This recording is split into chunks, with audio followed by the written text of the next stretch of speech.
Bangladesh cricket board এতদিনে একজন যোগ্য পরিচালককে পেয়েছেন এবং এই পরিচালক যিনি নাজমুল ইসলাম।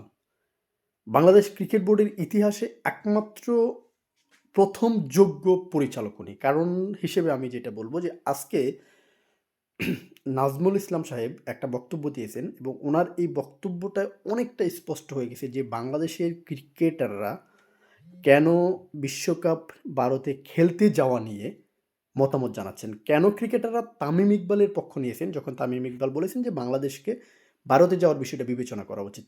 এর একটা কারণ তিনি বলেছেন যে বাংলাদেশ ক্রিকেট বোর্ড বা বাংলাদেশ ক্রিকেট দল যদি ভারতে খেলতে না যায় বিশ্বকাপ, সেক্ষেত্রে বোর্ডের কোনো ক্ষতি হবে না। বোর্ড আইসিসি থেকে যে ফিটা পাওয়ার কথা ছিল সেটা তারা পেয়ে গেছে অলরেডি।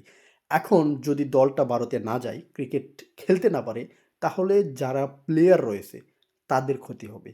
তারা যে আইসিসি থেকে ম্যাচ ফিটা পাবে, যে প্রাইজ মানিটা পেত, যদি ভালো খেলতে পারে তাহলে হয়তোবা ম্যান অফ দ্য ম্যাচ প্রাইজটা পেত।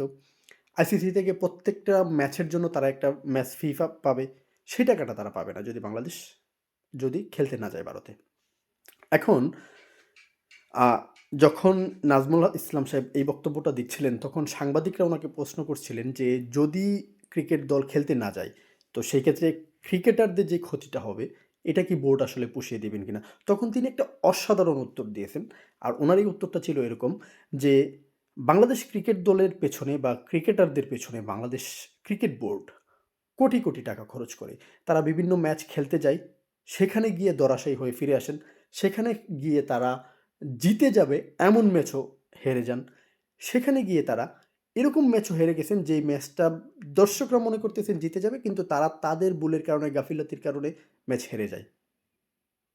এখন পর্যন্ত আন্তর্জাতিক কোনো ট্রফি ক্রিকেটাররা জিততে পারে নাই, দেশের জন্য আনতে পারে নাই। তো বোর্ড যে তাদের পেছনে কোটি, কোটি টাকা খরচ করছে, তাদেরকে বাহিরে নিয়ে যাচ্ছে, খেলতে নিয়ে যাচ্ছে, বোর্ড তো আজ পর্যন্ত তাদের কাছে কোনো টাকা ফেরত চায় নাই। যে তোমরা এই টুর্নামেন্টে খেলতে গেছো, টুর্নামেন্টে ভালো করতে পারো নাই, হোয়াইট ওয়াশ হয়ে চলে আসছো, সুতরাং বোর্ড যত টাকা খরচ করেছে সেই টাকাটা তোমরা ফেরত দাও। এটা কিন্তু বোর্ড ক্রিকেট বোর্ডের কাছে চায়, ক্রিকেটারদের কাছে চায় নাই। বা এই বক্তব্যটা দেওয়ার মতো বাংলাদেশ ক্রিকেট বোর্ডে আজ পর্যন্ত কোনো পরিচালক ছিল না। বাট নাজমুল ইসলাম উনিই একমাত্র ব্যক্তি যিনি এই বক্তব্যটা দিয়েছেন। ক্রিকেটারকে দেখিয়ে দিয়েছেন যে ভাই তোমাদের পেছনে রাষ্ট্রের টাকা, জনগণের টাকা, দেশের টাকা খরচ হচ্ছে, বোর্ডের টাকা খরচ হচ্ছে। সেটার জন্য তোমরা কি করতে পারতেছো? আমার মনে হয় বোর্ড আরও শক্ত হওয়া উচিত ক্রিকেটারদের বিষয়টা নিয়ে এবং ক্রিকেটাররা নাজমুল ইসলাম সাহেব যে বিষয়টা বলেছেন যে যদি ক্রিকেটাররা বাইরে গিয়ে ম্যাচ হেরে আসে তখন এই বিষয়টাকে আসলে আমলে আনা উচিত। যদি বাংলাদেশ ক্রিকেট দল ভারতে না যায়, সেক্ষেত্রে যদি ক্রিকেটাররা চিন্তা করে যে তাদের প্রাইজ মানিটা লস হয়ে যাবে, তারা টাকাটা হারাবে, দেশের সম্মানের কথা চিন্তা করবে না, তাহলে তারা যখন যতটা ম্যাচ খেলবে, যতটা ম্যাচে পরাজিত হবে, ওই ম্যাচগুলোর সমস্ত খরচ ক্রিকেটারদের কাছ থেকে কাটতে হবে।